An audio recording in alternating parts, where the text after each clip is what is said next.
Hi, Tim Skell here, ABB HVAC Application Engineering. Today we're going to take a look at what do you do if you got an ACH580 VFD, you're starting it up and you see the motor's going the wrong direction. Typically what's going to happen is you give her a bump in hand, you're watching your shaft, oh, I'm going the wrong direction, shut her down. That's not the way I want to be moving.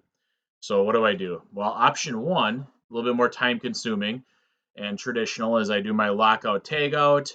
I go ahead and swap two motor wires around, any two phases on the output side of a VFD, and then go ahead and start the equipment up, give it another test, and I'll be going in the right direction. So that's option one. A little bit more time consuming to go through that lockout tagout, physically swap wires around, especially when you're talking about some heavier gauge wire on higher horsepower VFDs and motors.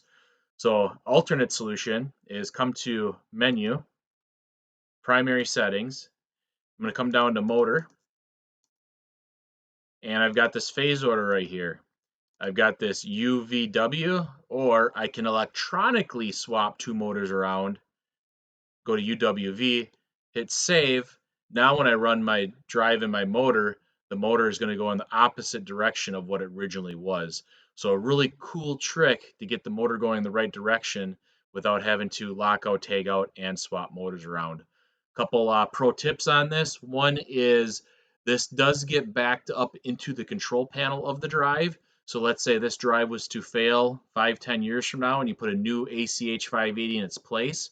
As soon as you pull the parameters from this control panel and put them in a new drive, the drive will know to say, hey, we've got these phases electrically swapped around. So you don't have to worry about having to go in the wrong direction on the replacement drive.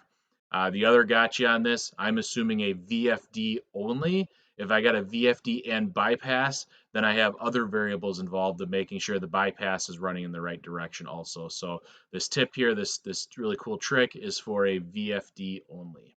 If you have any questions, reach out to your local ABB representative or your ABB factory application engineer. Thank you.